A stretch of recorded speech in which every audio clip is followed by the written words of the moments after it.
Ayy, look, yeah, ayy. I'm in the lab like Dexter, brand new batch he tested. I'm with all the extras, don't try and bitch, I'm pressure.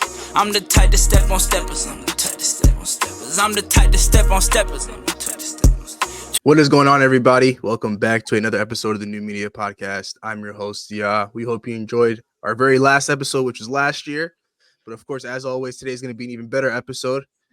As you guys can see, as you guys can hear in a little bit, I have the whole crew with me. Everybody's in the house today, and I know there's been a lot that's been going on in both worlds, the NBA and the NFL, from coaches getting fired in the NFL to players getting traded in the NBA. There's a lot that we have to cover, and there's a lot that we'll be getting into these next upcoming weeks. But for right now, we're strictly going to focus on what's in front of us and what just happened this past weekend in the NFL. And so right now we're setting our focus on this upcoming weekend, Sunday, Championship Sunday. 4 teams left. 2 teams will be playing for a championship in about a couple of weeks. And of course, we'll be here to talk about it all. So before we jump into all of that, temperature check. How's everybody doing? Man, I had a pretty good 2 weeks. Week 1, I wasn't particularly optimistic. No matter our record against the Cowboys, it was a different season with Jordan Love. But, man, he gave us the performance of a lifetime. The team gave us a performance of a lifetime. I'm happy.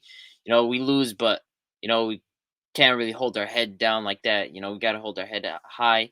I don't know about you guys. You guys didn't really see the playoffs. I mean, you guys didn't experience a win. I mean, I left with a little something. I don't know about y'all, but I'm happy where I'm at.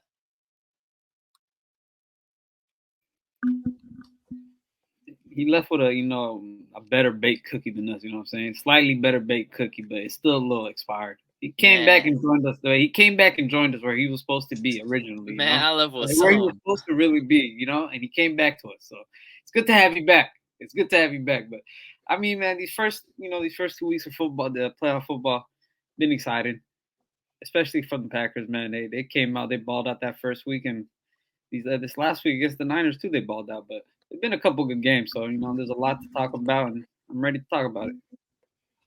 Hey man, you're like Big H said, you're back where you belong, baby. Right on the couch with us, watching these last 4 teams duke it out for an opportunity to play in the Super Bowl, man. Of course, I was pretty patiently waiting for my season to end, strictly focusing on the NBA, on the NFL draft in a couple of months. Really wasn't much to look forward to those last couple of weeks of the season, but overall, there was some good football being played at these last couple of weeks as we're in the playoffs now. But now we're in the thick of things. And let's go ahead and talk about these last couple of games that happened over this past weekend, and we'll start off with the first game that kicked us off in the second round of the NFL playoffs, where the Houston Texans, a team that was able to get a very convincing win against the Cleveland Browns team, going on the road to play the Baltimore Ravens, but the Baltimore Ravens put belt to ass in this game, beating them 34-10. So let's go ahead and get some takeaways on this one. I mean, I didn't think of any other way that this matchup could have happened, just because, one, you have the inexperience of the Houston Texans going up against a team that is just red hot on defense and offense. I mean, a team where their defense, you have Roquan, you have Patrick Queen, you have Kyle Hamilton, you have Madubuike, you have Clown, you have Geno Stone. You have a bunch of contributors on that defense that just swarm the ball. I was just shocked at how disciplined they were defensively. I mean, they just wrap up and they just swarm to the ball. They rally. Just an impressive defensive performance. They didn't let CJ Stroud breathe once. He had nowhere to go at all times. They put everybody in a box, basically. And then on offense, man, a lot of people are waiting for this Lamar Jackson performance because, he doesn't have really a marquee type of playoff performance. And he absolutely balled out, just shredded the Texans. They had no answer for him, whether he was running or whether he was passing. And it was just another day in the office for the MVP, man. The back-to-back, the 2-time MVP. First time was unanimous. This time he's going to win it again. I mean, just an absolute phenomenal performance from the Ravens. And, they're my pick to go all the way. This team, all year long, they've looked consistent. They've looked the best on paper. They've looked the best against these big matchups, whether it was against the Dolphins, whether it was against the Niners. I mean, this team is just unbelievable. And I can't wait to see how it looks against the Chiefs. But, man, the Ravens absolutely showed out. Man, I felt like it was a very slow start to that game offensively for both teams. I mean, it was 10-10 going into half, and you got to shout out DeMeco Ryans. He played a phenomenal first half against that Ravens deep offense. Really didn't let them score a lot of points, kept them in bay. They had a good kick, punt return for a touchdown, and things going good into the half. But then I guess Lamar, he turned it up second half. He told him like, "Hey, man, I need this. I need to show up. It's what he's been preaching about, what he wants. Well, him going to that path to the Super Bowl. Came out that second half, he put belt to ass. He started cooking, and that the Texas defense really didn't have much to show for it, and the Ravens defense just turned it up the second half as well. First half they were great against the Texans. They were great against C.J. Stroud. They kept him at box. They weren't letting a lot of things go outside. They shut down the run game, and the second half was even much better. I think the stats in the second half was at a point in time. I think they had only like 30 yards going into like mid fourth quarter. That defense is just playing lights out for me. So first half very slow start. Second half, Baltimore came to play offensively. Lamar Jackson came to play, and he turned it up second half. So great way to have a great first playoff game this year. Great way to start it off. Great way to blow them out. And Texans for them, just come back next year and just build on what you guys have. There's certain places that they need to fix. I feel like they need to come in and fix the O-line a little bit. And defensively, they're a great young defensive team. You just got to add some pieces to that. We'll see what happens. My takeaways from this game were pretty simple. I knew the inexperience of the Houston Texans would kind of show in a matchup like this. I didn't necessarily have them coming out of that first round playing the Cleveland Browns, but they did what they did. They cooked them, and but in this matchup, I knew the inexperience was going to hurt them. Down the stretch. C.J. Stroud didn't look like the C.J. Stroud that we've been seeing all season, especially just the week before where he was frying that Cleveland Browns defense. That first half was very competitive, very defensive. Both teams played great on that side of the ball, but in the end, Lamar Jackson, his experience in this whole Ravens team's playoff experience kind of showed in that second half, which is pretty much what separated these two teams. And if you're a Houston Texans fan, there's nothing to hold your head down about. Obviously you had a great season. This is, first year head coach and a rookie quarterback taking you to the second round of the playoffs. You got a lot to look forward to. This is all without, their wide receiver Tank Dell that they hit on the draft as well. So they'll be back. They're going to be sticking around for a long time. That division is going to be a very, very interesting one. As we go throughout the years, we have, Anthony Richardson in there. We have the Jaguars in there. Maybe the Titans if they're able to compete down the stretch. But, the Baltimore Ravens did what they were supposed to do. They took care of business. And now, now they move on to a tougher matchup. This is their first AFC championship appearance in a very, very long time. And Lamar Jackson's first AFC championship appearance in a very, very long time. First of his entire career. What am I saying? But, of course, we'll talk about that in a little bit. But aside from all that, in this game, let's go ahead and move on to the second game of our Saturday doubleheader, where these Green Bay Packers fell a little bit short out here in the Bay Area, going up against the San Francisco 49ers in the score of 24-21. I mean, this one, I if I wasn't optimistic about the Cowboys one, this one I was even less optimistic about. Because for one, I mean, it's just the history of us and the 49ers. Just the reality of things is that we've lost to them numerous times in the past. It's just been it's just what it is. Every time we see the 49ers, the team just can't compete with them. We lose, we get on the ground, we get destroyed, and then through the air, they're getting whatever they want. But, it was interesting that first half, especially with how we competed, man. And, big shout out to my guy, Aaron Jones. I mean, this guy, last 5 games, just absolutely phenomenal on the ground, 100 yards in 5 straight games rushing. I mean, he's just absolutely amazing. And then Jordan Love played a very clean first half, I think, took what the defense gave him. And, it wasn't a high-scoring affair in that first half. I think both teams were just taking whatever the other side was giving them. It was 10-6. They had, or I think it was 7-6. They had missed a kick. But even then, both quarterbacks, I felt like on Brock Purdy's side, he was, people are going to see the stats. And I feel like outside of that last drive, Brock Purdy did not have anything close to what his stats represent. It was not close to anything that anybody could tell me it was. I mean, the numerous amount of duck passes that he was throwing, the 2 drop picks will forever haunt me for a while. I mean, Keyshawn Nixon could have had a pick 6 on that first pass that Brock Purdy threw. And then there's another one. Darnell Savage, could have had a pick 6. And then Keyshawn Nixon could have had a pick. And then there's a third one where Keyshawn jumped too early. And Brock, it was a great throw, but Keyshawn Nixon jumped early to Juwan Jennings. And, those little mistakes, those margins really add up. You have the Jordan Love pick. The last one, it's whatever. That's an inexperienced one. The first one was just a bad throw.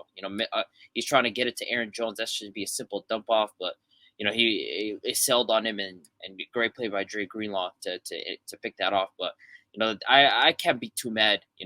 Pushing the number one seed to, I don't think anybody expected us to have them on the ropes like this. We had a game where we came in thinking these guys are going to destroy us. They're going to give it to CMC 24, which honestly they should have done. I don't know what was going on with Kyle Shanahan in that first half. And that's just me saying that as a opposing fan. I don't know why CMC didn't get the ball at least 25 times in this game. He should have just been rushing every single time. But even then, our offensive line, surprisingly, we played an amazing game. I felt like Nick Bosa and Chase Young didn't do jack shit. I feel like they didn't do nothing all game, especially Chase Young. Nick Bosa, I'll give him credit for that last interception. He really chased down Jordan Love. But other than that, they were in hell. The offensive line played a phenomenal game. It was just one of those things where the margins really, those little things add up. The 2 drop picks, the Jordan Love interception, and then the missed kick. I've said what I said about the kick. This guy's been terrible for us all year. It's bad when your coach comes out and says, we pray when this guy walks out there. Like, that's just awful. Your coach is saying, when this guy steps onto the field, we are in prayer. We are in prayer for this guy. So, I'm happy about this team. Nobody expected us to be in this position. The last 7-8 games from Jordan Love, just absolute ridiculous production. This guy's the future of this franchise, and 3 straight quarterbacks. That's unbelievable, man. Man, I was thinking Kyle Shanahan about to choke again. He coming into this game, he's down this much. He ain't never come back, and stuff happens, man. And I feel like there's a couple cues in this game where I feel like the Packers were just playing better, especially with that first one. Darnell Savage with the pick, he could have had that. But like there was another one, I think it was the 4th and 1 where the refs kind of shorted you on the call. Oh my god, I forgot about the 2 respots that they did, which was stupid as shit. The 2 respots, by the way. very disgusting to me how the refs treated that. And the intentional grounding call that they made. I was just going to mention that. I'm not even joking. To this day, bro, I forgot, bro. You reminded me about the intentional grounding. Bro, the intentional grounding. And then to me, I haven't got an explanation about the intentional grounding, by the way. I have not got an explanation. The missed kick from you guys, I just felt like it was the It's Niners. a little shit. It's really just a little shit. If it was very little stuff outside of their grab, like it could. To me, the Niners got saved that game. To me, the Niners, I feel like they got saved. Obviously, Brock Purdy having the ball, that last drive, that game-winning drive, him, setting up that touchdown, phenomenal. CMC, I don't understand why they didn't feed him the ball most of the time this game. The amount of touches that he had 2 touchdowns, I think 30 yards receiving and 98 yards rushing for like what, 20 touches, 21 touches. I don't know how much touches, but I felt like he should have had the ball a lot more the first half where they came out those first 2 to 3 drives and he barely touched it. They were passing the ball. They were trying to get Brock Purdy comfortable. Man, 2 picks that they could have had against Brock Purdy. And then, Jordan Love, the first pick, kind of overthrew it, kind of sold it. Second one, I feel like he could have made a better decision on that. He had a lot of time on the clock. Left. Y'all had a timeout left. I feel like he could have just thrown that ball out of bounds and, come back that next down, have another chance. But, stuff happens with a young quarterback. But to me, I feel like the Packers played a better game, just having a kicker miss your field goal. And, I'm pretty sure that touchdown, they scored a touchdown on that non-call that Brock Purdy had, intentional grounding. They scored a touchdown on that. Yeah, the play after that. The play after that, they scored. Right there you after. go. And then the 2 missed calls by the ref on the spots. Horrible to me. So great by the Packers, man. They fought to make the playoffs and they made it to that position. And fuck the Niners. I swear to God, fuck the Niners. I'm not even gonna lie to you guys, man. Watching this game, my heart was racing, and my team wasn't even playing in this game. But just the thought of the Green Bay Packers, having an opportunity of making the NFC Championship game, was just something that couldn't sit right with me. And I'm over here sitting here and thinking, like, coming into this game, the Niners are gonna dog walk these guys. They're fresh and healthy, coming off their bye week, and next thing you know, the Green Bay Packers kind of put on a little bit of a show. They surprised me a little bit. But then when I really thought about it, they're really just playing with nothing to lose. When a team is playing with nothing to lose, they're the most dangerous team out there on the field. And obviously, the Niners, they could have played a little bit better. The weather conditions weren't necessarily great. A team that's out here on the West Coast isn't accustomed to playing in rain. They maybe are accustomed to playing in cold weather, like they're going to play in this upcoming weekend, but not rain, nothing too crazy, nothing too drastic, not like snow or anything of that sort. So I think that's one of the things that probably that's definitely held back the Niners in this past game. Obviously just the rain being a factor, but not involving CMC early on in the game kind of reminded me of that game against the Philadelphia Eagles, where the first two drives, CMC doesn't get any touches. He probably gets, I think he gets one target in that Eagles game. And next thing you know, when they started giving him the ball more, the offense kind of changed. Deebo Samuel getting hurt early on, I think it happened in that first drive, really kind of messed up this entire offense for the Niners. But credit to them for being able to work with it on the fly. Bringing in Juwan Jennings, who made a couple of key catches down the stretch, and George Kittle had to step up. It was pretty much a team effort offensively, because this isn't the Niners that we're accustomed to seeing. We're not accustomed to seeing these guys, kind of struggle on the offensive end. But CMC was the only guy that had it going on this day. I think Brock Purdy had himself a mid game. I wouldn't go as far as to say it was a good game, just pretty mid all around. But this Packers team, they came in with nothing to lose, and they're battling a little bit. A lot of things that could have went their way just didn't, and that just comes with experience. Like I said in the Ravens and Texans game, experience is really key in the postseason. You gotta have it. You can't just be. They were the youngest team in the postseason, and nobody really expecting them to get to this point. And then you're playing a team that's very experienced, a team that has championship DNA, championship in their DNA. And so, the Niners did what they were supposed to do, and for the Green Bay Packers, there's nothing really bad to say. Obviously the game didn't end as you would hope, with a Jordan Love interception. The interceptions have been down for Jordan Love for like the last 7 to 9 weeks now, only being like one interception. And he threw 2 this game. And, obviously that last one was a very questionable one. Looked like it reminded me of Brett Favre back in the day, throwing across the body in the middle of the field. That's probably one play he's going to want back. But, if the weather conditions were different, maybe the score, this outcome would have been different, maybe in the Niners' favor or the Green Bay Packers' favor. But I guess we'll just never know.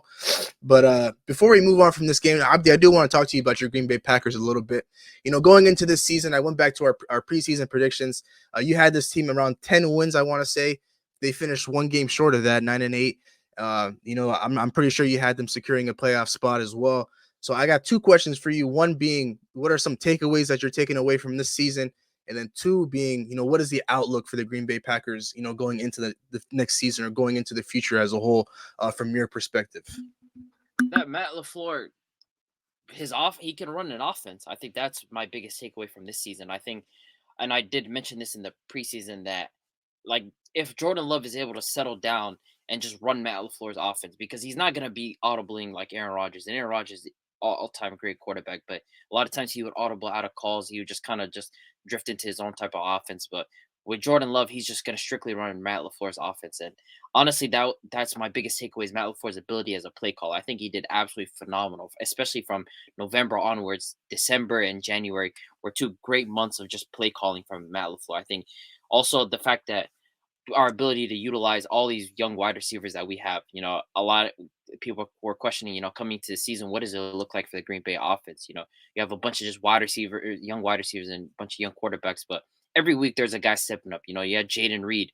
He had 10 touchdowns as a rookie, or 9 touchdowns as a rookie, which is a big thing for us. And then you had Dontavion Wick step up. You had Romeo Dobbs, of course. Christian Watson's the only questionable guy, was constantly hammered by injuries. But other than that, you had guys like Bo Melton, just a bunch of just young wide receivers that would kind of just show up. And it would help, because Jordan Love didn't necessarily have a favorite target. He would kind of just look at the offense and guys that would be open. So Matt LaFleur did a phenomenal job. And that's my biggest takeaway from this season, is just the fact that his ability as a play caller was on show for those last 2 months. And that's kind of the stuff that I was looking at. That's why I had them so high into my preseason predictions. But my expectations for this team moving forward is, while we have a lot of young wide receivers, I feel like I'm still needing an alpha wide receiver. And, I'm hoping that can be the guy that is Christian Watson, but, a guy that's constantly dealing with soft tissue issues. And then you have the hamstring problems. We might turn to drafting a wide receiver and that guy being our alpha wide receiver. But another thing is defensively, we've just fired Joe Barry, which is, God bless, man. I've been screaming to fire this guy for so long. Like, the amount of first round picks that we have on our defense and how we're playing is just, it doesn't add up. And so my expectations are defense gets better, the offense continues to progress, and I'm hoping to challenge for the division next season. The Lions are great. The Vikings would be healthy back next season, and I don't know what the Bears' plan is, but more than likely they're going to draft Caleb. So I'm looking to challenge, for that divisional title. But other than that, I'm really proud of the team. I think, going into the season, a lot of turmoil, a lot of question marks. Can Jordan Love replicate Aaron Rodgers? And I remember I did say this. I said all Jordan Love has to do is be better than Aaron Rodgers last year, and that's exactly what he was. That's fair. I just don't necessarily think it's fair that you guys can get so lucky on quarterbacks going from Brett Favre to Aaron Rodgers to Jordan Love. Teams don't go through that in their lifetime. They once they get an elite quarterback and he ages out and gets moved and they move on from him, they got to wait another 10, 12 years to get a guy that's going to be just as good as him under center, if not better. But now it's been 3 straight hits in a row. I just don't think that's fair. Coming from looking as a rival on the outside looking in, I'm dealing with my quarterback situation going into this upcoming season, next season. I just don't think it's fair, man. You're very, very lucky on that. But aside from all that, now we go ahead and move on to our Sunday doubleheader. To start off, we had the Tampa Bay Buccaneers go on the road to play the Detroit Lions. This game, the Lions won 31-23 with a game-sealing pick thrown by Baker Mayfield himself. Man, the Tampa Bay Buccaneers, like, I remember we were having this discussion, 3 weeks ago, 4 weeks ago. I think we were talking about our cut, extend, our topic about quarterbacks. And, you said, that they should give him another year. I don't know if you said extend, but I'm more than likely sure you said give him, another year. And I think Baker Mayfield's proven himself, capable of running this offense. I mean, I don't think anybody expected the Buccaneers to make it this far into the playoffs. Everybody did, kind of recognize like this team still has Pro Bowlers. They still have good talent. But, now you have Baker Mayfield, in the preseason, he was battling out with another quarterback that was just dog shit. So everybody's like, yo, there's no way this team makes it here. And so it's a credit to the Buccaneers offense that they looked good, man. They were going punch for punch with this Lions offense. And, I think, Mike Evans had a monster game. And that's my worry for this Detroit Lions secondary is, they're going up against the 49ers who have a bunch of guys out there. And this secondary just got absolutely fried. And, Baker Mayfield, he had that first turnover. And then after that, he kind of cleaned it up and, he really locked in. And on the other side, I mean, the Lions continue proving us wrong with that Jahmyr Gibbs pick. I mean, the kid is a phenomenal player, running and catching. Like, I remember seeing a replay of him being guarded by a linebacker on an option route. He absolutely just destroyed him. One-on-one, it's hard to cover this guy. And, the Lions didn't care when they selected him. They were like, this is my guy. We're going to move forward with him. And, they've been proven right. And Jared Goff, he only really got pressured about twice. Other than that, he played a clean game. He wasn't really fazed by the Buccaneers defense. And, Aiden Hutchinson's been turning up, and he's been turning up these last 3-4 games coming from the season start. This guy's been turning up, and that's exactly what they need at this time. And that's really how you make runs in playoffs. Your defense just picks up, they get hot, and it moves from there. And this Lions team, it looks dangerous, man. The run defense, they're passing. The guys like Amon Ra and Josh Reynolds and Jameson Williams, and then of course Sam Laporta, and then their running game with Jahmyr Gibbs and Montgomery. Man, this team looks good. Man, yeah. Going back to that 1 week we talked about how Baker Mayfield did the cut or sign him to 1 more year, extend him to a full contract. I think he deserves a full contract. The way he came into this team, played phenomenally well this season. Didn't have much turnovers. Played great that first playoff game, and he played okay the second playoff game. I felt like, throughout the season, Tampa, a lot of people doubted Tampa. A lot of people were like, oh, Baker's their quarterback. Oh, Mike Evans is old receiver and da-da-da-da. And they've proven a lot of people wrong, especially that defense, too. They had some big key pieces on that defense that have been playing well, from Winfield Jr. to, Vita Vea, a couple of those other guys. They've been playing nice. But, man, Jahmyr Gibbs, that guy's a superstar. I'm telling you, that guy's a superstar. 9 carries for 70-some yards, 8 yards a carry. He barely even touched the ball running the ball, but every touch that he's had in that game, it was a big touch. Whether it was that scoring that touchdown or getting multiple first downs for them. And then, St. Brown really didn't have a great game leading up into that fourth quarter, and he made a couple big catches, and he scored in that end of the game. But this defense, they've been playing well. They got their boy back, C.J. Gardner-Johnson. They got Aiden Hutchinson been balling for them. I forgot the other guy's name. Brian Birch or Brian Branch? Brian Brian Branch. Branch. Brian Branch, another one of those first round rookies that they drafted. He's been playing phenomenally well for them. And I feel like this team against the Niners, it can go to it can be a blowout or they might come out of it as a dogfight. Who knows what can happen? So we'll see. But great win for the Lions. I was a big Baker hater, you know what I'm saying? I said, he deserves to be cut after this year, but I think he deserves a contract. And Mike Evans, another one of those receivers just being in the league, always getting above 1,000 yards, and him just being very consistent, just being the valuable receiver to that team year in, year out. So for him to show up again in another playoff game and, ball out, I think he deserves a contract extension too. And I think he deserves the payday that he's been looking for. You guys showing love to Baker Mayfield was not on my bingo card, but of course, as I've talked about early on in the season, Baker Mayfield deserves some love and he deserves his flowers for what he's done this season with this team. And I think he had a very great game. 349 yards, 3 touchdowns, and pretty much 2 interceptions. One being on the very last possession of the game, the very last drive of the game. He had a pretty good game. Overall, the Buccaneers offense did what they wanted to do. They were able to put up points, but this really just came down to defense. What team can get a stop? And, the Lions, they have all the weapons on offense. The Buccaneers got some weapons too. But, they were just a team that was able to, get the one final stop that they needed to seal off this team and seal themselves off with the win.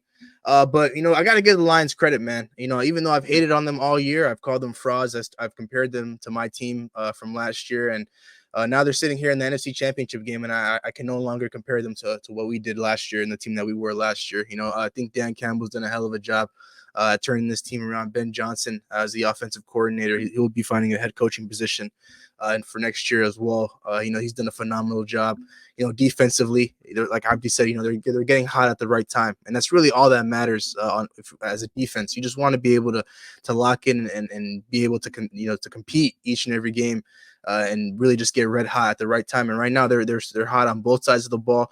Obviously they had their scary moments, going back to that first game against the Los Angeles Rams where the Rams had a very good opportunity to win that game. But, the Rams went down there into the red zone 3 straight times and walked away with 3 straight field goals. So, the defense just did what they were supposed to do. They kept them out of that end zone. And, now they did the same thing this past week against the Tampa Bay Buccaneers. And they're moving on to the NFC Championship game. So, for this Buccaneers team, I'm not sure what it looks like next year. Mike Evans, dealing with a contract situation. I'm not sure if he comes back. Maybe they re-sign him. Maybe he gets the money that he's looking for. Maybe they still will probably still stick with Baker Mayfield. But, it was clear from the moment the season started up until, this past game against the Lions, Baker Mayfield's favorite target is Mike Evans. How like Tom Brady's and Chris Godwin, it's pretty much been the same thing, but just Baker Mayfield and Mike Evans. And so, it's going to be interesting to see, how the Tampa Bay Buccaneers move up from here, because you play in a division that's pretty weak all around. The Carolina Panthers aren't looking to compete anytime soon, but the Atlanta Falcons and New Orleans Saints, the 2 teams that you're competing with for this division, are kind of still right there with you when you really think about it. The Saints, I'm not too sure what moves they can make with their cap space issues, but the Atlanta Falcons, things may be shaking up with Arthur Smith being out of there, and so whoever they bring in next, whatever quarterback they bring in next, we know what type of defense they have. We know what type of playmakers that they have. So that division could get a little bit interesting next year. And, for the Detroit Lions, man, they got their hands full against the Niners this upcoming week. We'll get to that game in a little bit, but let's go ahead and talk about the last game between the Kansas City Chiefs and the Buffalo Bills. Patrick Mahomes' very first road playoff game. And, man, he did not disappoint. He was able to go into Buffalo, get himself a win in his very first road playoff game, 27-24. I know we got a lot to talk about in this one.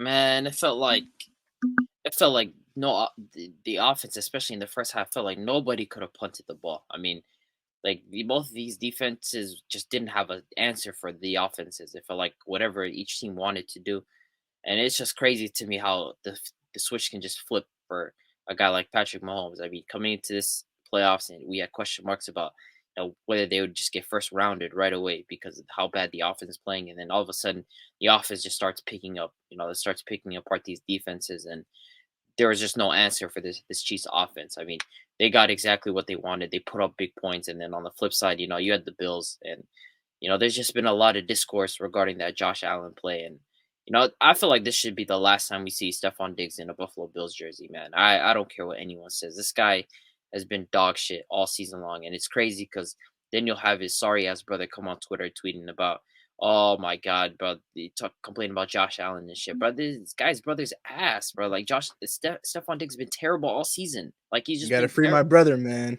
The guy's like, free him from what? The guy, you can't place a ball better than Josh Allen did when he threw him that pass. Like, you have to make that play. Like, simple as that. You have to snag that.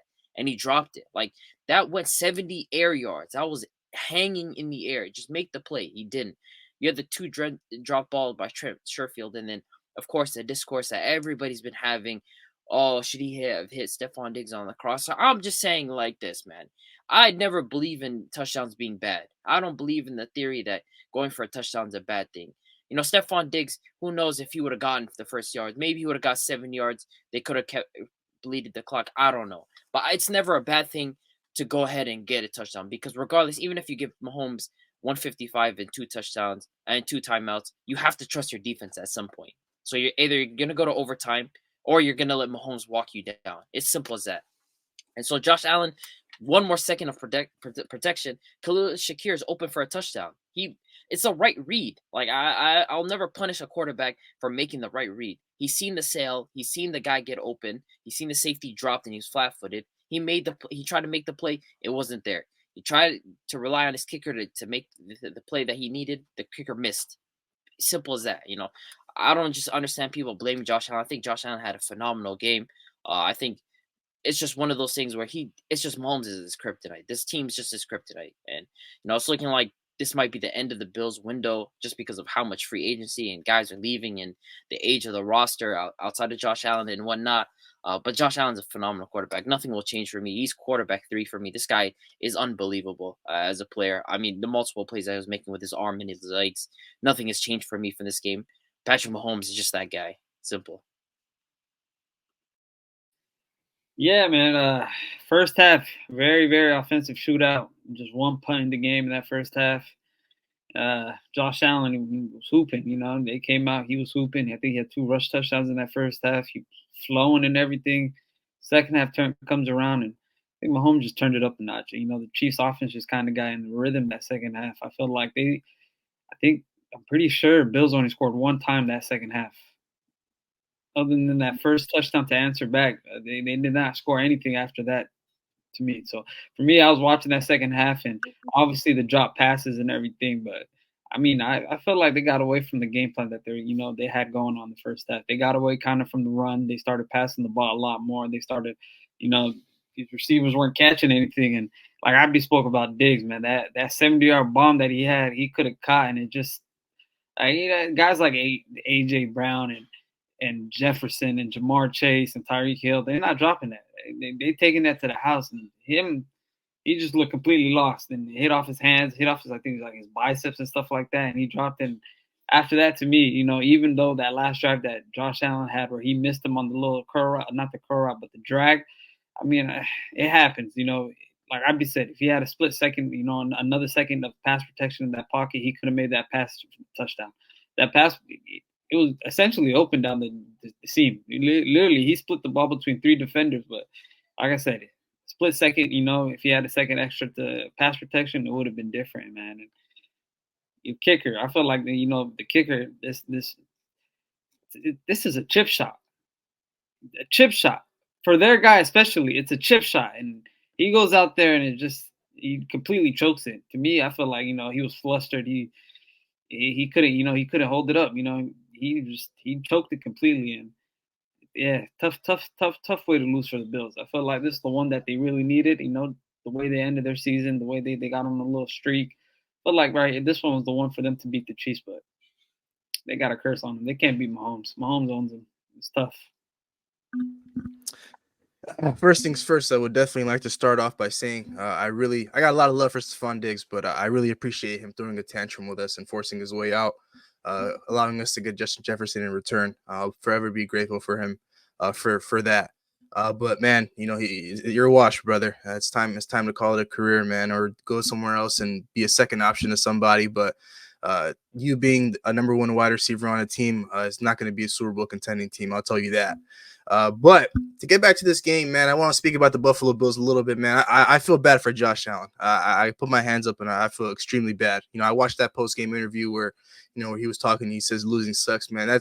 He was demoralized, man. Yeah, that's a demoralizing loss for this Buffalo Bills team, because if you couldn't beat a Chiefs team that was going through their issues this entire season, then you're never going to beat them. This is the opportunity for them to to beat this team on the road, and get a convincing playoff win on their resume. But once again, they get to that second round, and they come up short at home. Once again, they talk about wanting to host more home playoff games and not having to go on the road. And they got that opportunity, and they were able to win their division in the last week of the NFL regular season. And it's the same story as always. They get bounced in that second round. And if you're a Bills fan, you can't really be complaining about Josh Allen, because the turnovers have always been an issue for Josh Allen throughout his career, and he played a perfect game. There's not much more you could have asked from Josh Allen. And I'm with you guys on that last play. I think at the end of the day, that's a play that Josh Allen makes 9 times out of 10. He's gonna make that play 9 times out of 10. That's a throw that he makes in his sleep. And it was just that one time, 9 times out of 10. That opportunity was that one miss, and that's probably a play he's going to be thinking about throughout the offseason. If he just had a half a second more of time in that pocket, it's a dart, it's a touchdown, and who knows what the outcome would have been. But I'm not gonna fault him for taking that shot over a pass to Stephon Diggs, who's who's going across the middle of the field. At the end of the day, you need to put up touchdowns in order to beat Patrick Mahomes. Because if even if they were to hit that field goal with Tyler Bass, you still give Patrick Mahomes a whole lot of time to go down the field and just put his kicker Harrison Butker in field goal range. And with the way the game was going, they weren't able to stop them whatsoever. And the Bills did get gifted in this game. I'm not sure what Sean McDermott was calling up on that fourth down, trying to give DeMar Hamlin a touch in this game. I'm not.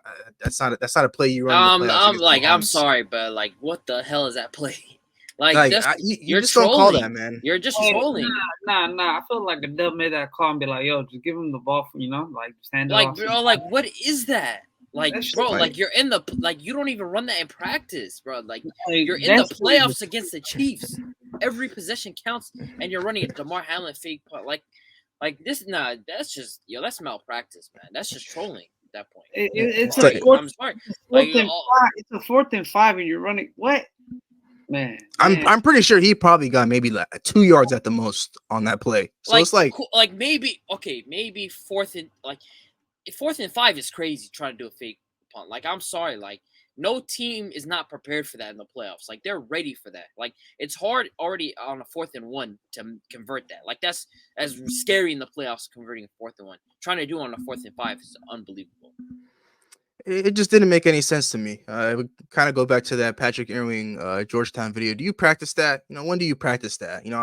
That's just a play you don't call in that situation. Playoff football, you get situational football. Every down matters, and if you're going to go for it on 4th down, I understand. I respect that. Don't bring out the punting unit though. Trust your guy Josh Allen to get 5 yards to move the sticks and extend that drive. And for him to not trust Josh Allen in that position and to call up a play for DeMar Hamlin in a game like this is very, very disappointing. I think his job should definitely be called for. I think his coaching position should be in question for a decision like that. And so, but they did get gifted an opportunity with McCall Hardman having a touchback, in the end zone. And so they were able to march down the field, get some things going. And unfortunately, Josh Allen just misses a play. He makes it in his sleep. And so, the Buffalo Bills did what they could, but this is just what it is, man. You just can't beat a guy like Patrick Mahomes. If you're playing Patrick Mahomes, you have to be perfect. And for any team that's trying to compete and get to the Super Bowl in this AFC conference, it's death taxes and getting through Patrick Mahomes in order for you to win a Super Bowl. Because for this guy to go into Buffalo in his first road playoff game and to go for 215 and 2 touchdowns and play a pretty sound game all around, you just got to put your hands up and just say, at some point, it's just hard to compete. You can compete, but it's just hard to win. It's just hard to get a win on this guy. And the Chiefs, they played a phenomenal game. Got to give credit to them. Their defense has been doing its job this entire season. Their offense had their question marks, but all those question marks have gone out the window. All the drops from the receivers and Travis Kelce and Patrick Mahomes playing catch like father and son.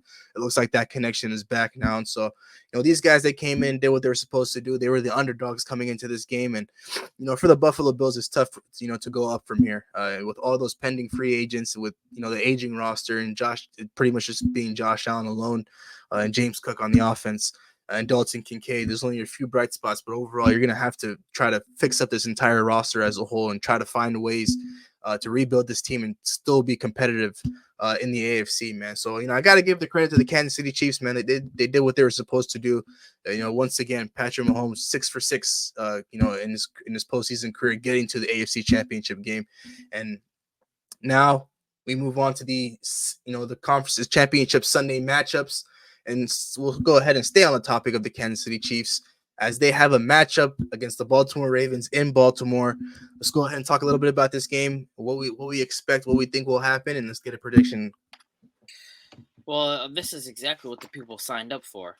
Patrick Mahomes going up against Lamar Jackson. This is the type of matchup that everybody loves to see. And my pick is going to be Lamar Jackson and the Baltimore Ravens. I've said all year long, this is the most complete team in football. This team, top to bottom, looks phenomenal. And to me, the key difference is going to be defensively. This team defensively is unbelievably elite.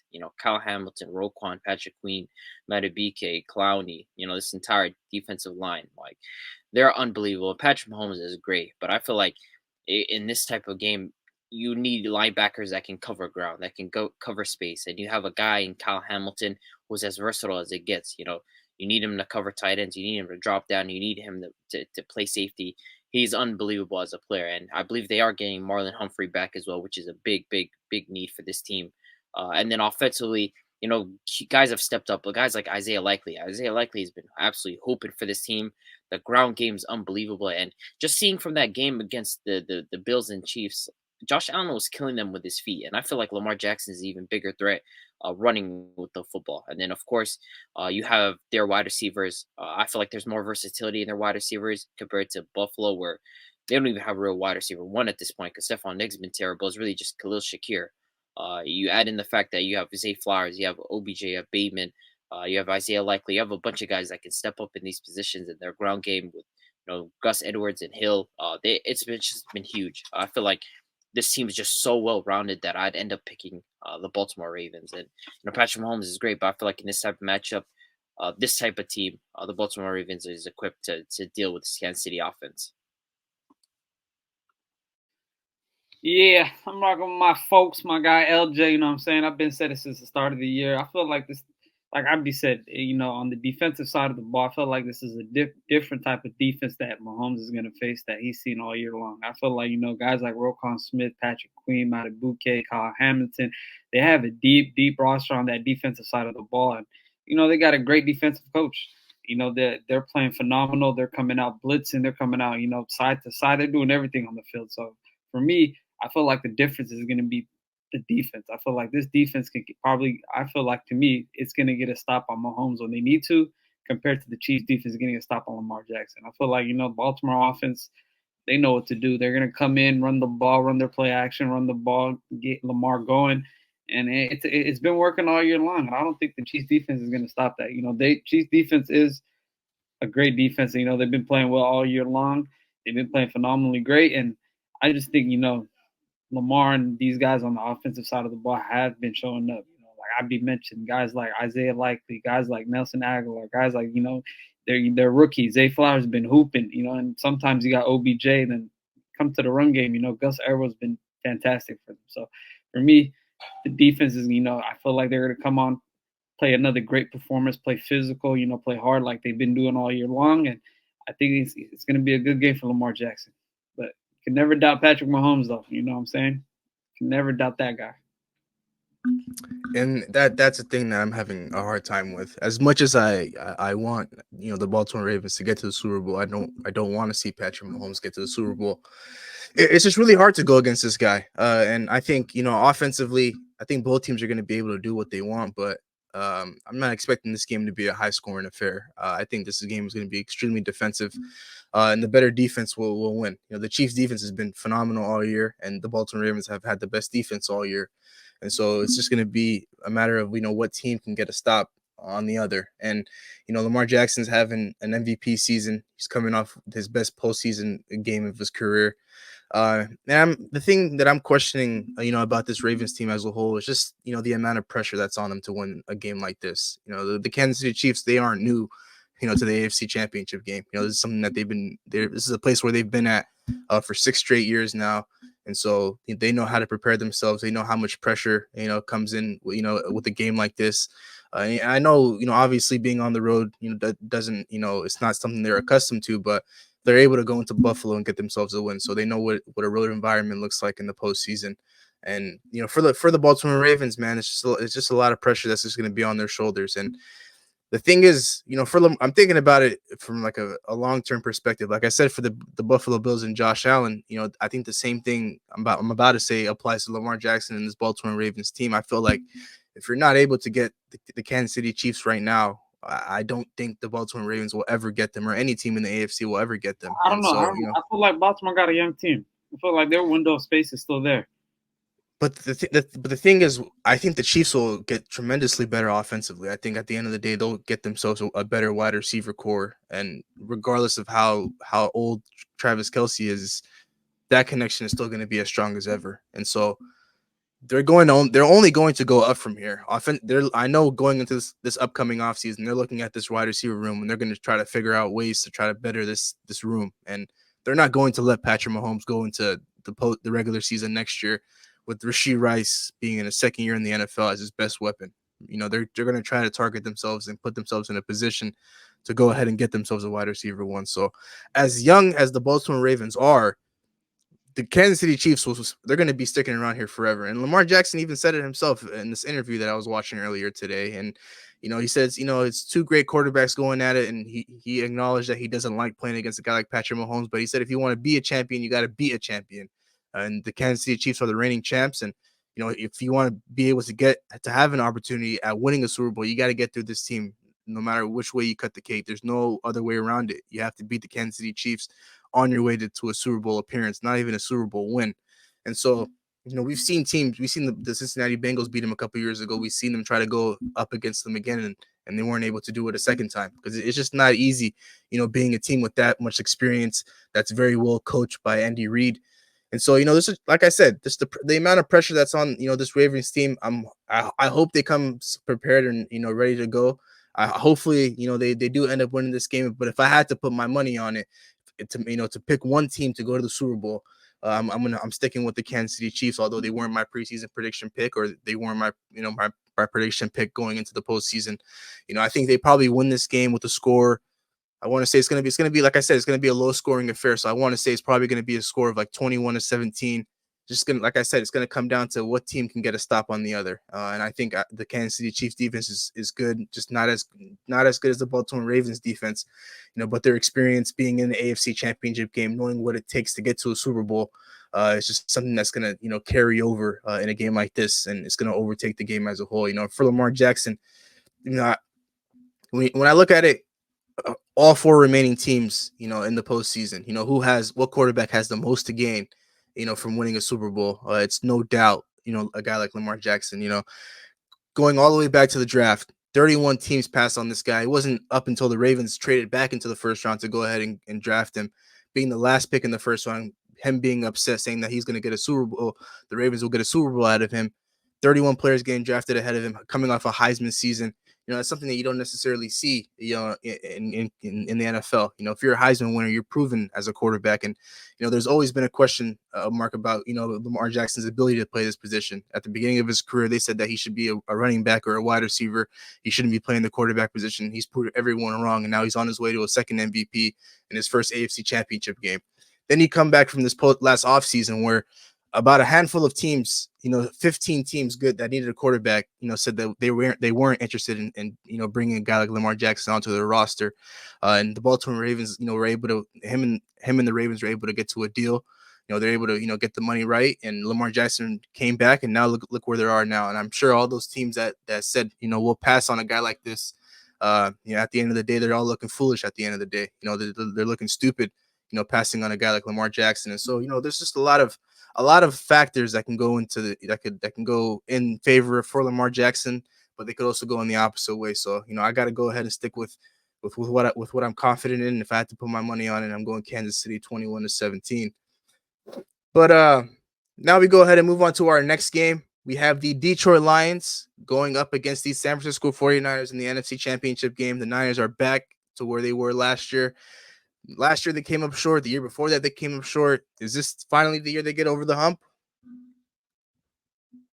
I mean, I'm not gonna lie. I feel like a lot of people are underrating the Lions in this matchup. I think when you look at it, their offensive line is phenomenal. The offensive line, Penei Sewell is just an absolute monster, a complete monster. I mean, their running game with Jahmyr Gibbs and Montgomery, like we mentioned before, Jahmyr Gibbs has been ridiculous, a superstar on the way. And then when you look at their passing offense, Amon Ra, Sam Laporta, they have options. And Jared Goff, we have been critical about him, but he's played as clean as you can in the playoffs so far. He's done exactly what they've needed him to do.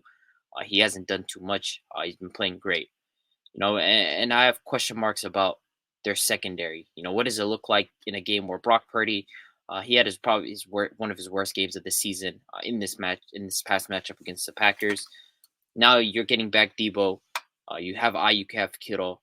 They're gonna undoubtedly feed CMC, but the Lions' run defense is solid. It's good, and the question really is whose secondary holds up better between the two defenses. And I have more trust in the Niners holding up just because I like their linebackers, of course, Fred Warner and Drake Greenlaw, and their secondary with Charvarius Ward and Lenore, and they have some options in their secondary that I feel like are better than the Lions at this point. Even though I do love the Lions safeties, I love Brian Branch. I like overall their team, but if I had to pick one, I think I'm going to go with the Niners. I believe pressure is finally going to get home to Jared Goff, and I think that's the way that you have to be able to beat him. I feel like the Niners are equipped to handle a strictly pocket passer. The Lions' offensive line has held up, but if a guy is able to get home like Nick Bosa, like a Chase Young, if any of their guys are able to put pressure on Jared Goff, I feel like he's the type of quarterback to fold. And we have seen this year, Brock Purdy against pressure, he hasn't been the greatest, but at the same time, when the blitz has come against Brock Purdy, he has been able to make a plays, and they have a bunch of separators that are able to get open. So ultimately, I'm going to go with the 49ers in this matchup. I think they're going to do a better job of feeding CMC. Brock Purdy is going to play a better game than he did last week, and pressure is going to get home against Jared Goff. Man, I feel like it's going to be a good game this week. I feel like people are going to be thinking the Niners are going to come in and blow this Detroit team out, and it's going to be an easy game for them and everything. I don't know. I'm going to say this. I do have the Niners winning this game. I do have them coming out, but it's going to be a dogfight. I feel like, Detroit's well equipped on the offensive side of the ball with St. Brown, Laporta, and, Jahmyr Gibbs and Montgomery. And Jared Goff, he played fantastic this year. I feel like, he has his ups and downs, but, they controlled it this year. But to me, I don't know, man. This Niners defense, it's a little. I feel like it's a little iffy to me. I feel like they can get the ball run on them. I feel like teams can set the tone running the ball on them, and once it gets physical, I feel like some of them guys they shine away from that. Abdi, you mentioned this front seven getting to the ball or getting to the quarterback. I haven't really seen that these last couple of weeks. I haven't really seen much of Nick Bosa getting to the quarterback or Chase Young. Matter of fact, he's barely getting to the quarterback. And these guys, like the rush, it's not there. It's not there, And I feel like the secondary as well. They got one good guy, and the rest of the guys back there, to me, they're not great at all. They have a guy, Ambry Thomas, Mr. Penalty, Mr. Hold. He's always holding. He's always getting beat off the ball. Their safeties with that Hufanga is not, they're not looking too good as well. And, you got Ward. You got, what's the guy in the middle? You got Fred Warner. And I feel like those two guys are really holding down the defense. But I wouldn't sleep on this Lion offense coming out and punching them in the mouth and making it a dogfight. We'll say this, though, that they aren't built – this Niners team is not built to play from behind. That's just, that's too. Just a fact. That's just a fact. And even in this Packers game, I feel like if we were to able to maintain that 6-point lead, if the kicker makes that, I feel like we could put a lot of we could have put a lot of pressure on the Niners to force them to score because they're just not. I mean, the Kyle Shanahan stat, like what's crazy is that 1-31. yeah, one, and I think we're the one for That's some it. reason. We're the one. And then there's another stat 0-5 entering the fourth, or they're when they're up by when they're down by 5 entering the fourth quarter. We're the one team that's giving them that win. Like they're just not built to play from behind. Like when they're chasing, Mhm. because what is their strengths? They love running. They love running the ball. When they stop running the ball, what does it look like for the 49ers? I mean, they have great playmakers, but you're consistently putting pressure on your quarterback to make plays. And we've seen what Mahomes and the Josh Allens of the world and Lamar Jackson look like when they'll take it all day if you let them pass. Like they love that when you make them pass. But what does that look like for a Brock Purdy type of quarterback? Yeah, and that defense for me, we talked about. I feel like this defense is kind of similar to that Bengals team where they went to the Super Bowl a couple years ago, where they started heating up at the right time. They started playing at perfect at the right time. They started showing up at the right time. I feel like this Detroit defense right now, with everybody healthy and everybody back for them, I feel like they're heating up and they're playing great right now. So to me, Niners, I got them winning. Their key pieces obviously start off the game, run the ball, play physical, and set the tone. But shit, Debo's missing, and they that defense gets punched in the mouth. It's gonna be a tough game. But I got Niners winning, but I'm still rooting for Detroit though. Deep down, you're rooting for Detroit. I mean, I can't see you rooting for the Niners, so that makes sense. For the Niners, in order for them to win this game, two things kind of have to happen. Number one being the weather conditions need to be better. And I'm looking at the weather app right now. It's looking like it's going to be 71 degrees in the Bay Area, so it'll be maybe it's a little bit of sun out, but it'll still be decent for the San Francisco 49ers. It's not going to be nothing crazy like heavy rain or anything of that sort. So that's number one. So the weather's in their favor. And then two, just being the health of Debo Samuel. I think if Debo Samuel is out there in any sort of capacity, I think the Niners will be all right. But if he's not out there, they're going to be in trouble, and they're going to have to resort to giving CMC about 30 touches in order for them to win. Brandon Ayuk's going to have to step into that wide receiver one role, which he has for this team. He's pretty much been their wide receiver one, but he's going to have to show up. Brandon Ayuk last week, we didn't really hear his name much, but in a game like this, we have to hear his name a lot. And what the difference is going to be in this game is what defense is going to hold up a little more. And I think as great the Niners are on that side of the ball, they really just haven't been great, as you guys have highlighted as of late. Their front seven haven't been able to generate a lot of pressure on the quarterback. But this looks like a game for Nick Bosa and Chase Young to make some noise. And the thing that's going to help them in this game is just the history they have with Jared Goff. They don't necessarily have a history with the Detroit Lions, but the quarterback under center is a guy they're very, very familiar with. It doesn't matter where he's playing. They have some history with Jared Goff, and so they know they can rattle him a little bit. Maybe make it a little tough on him, and then we're probably going to see Jared Goff stumble a little bit and crumble in a game like this. And so that's going to go in their favor, and that's kind of what I predict will happen. I think they'll put a lot of pressure on Jared Goff, and Jared Goff's going to be under a lot of pressure all game. And if their front seven is able to do what they're supposed to do, then by getting to the quarterback and stopping the run, not allowing Jahmyr Gibbs and David Montgomery to get going, I think this team will be all right. And for this Niners offense, like I said, if Debo Samuel is out there, it's just another smooth sailing. If he's not out there, then it's going to be a little bit tricky. But they're still able. I still have full trust in them. Again, the job done in this position. I'm looking at it at what the Buccaneers did the week before, and I'm looking at what the Los Angeles Rams did the 2 weeks before.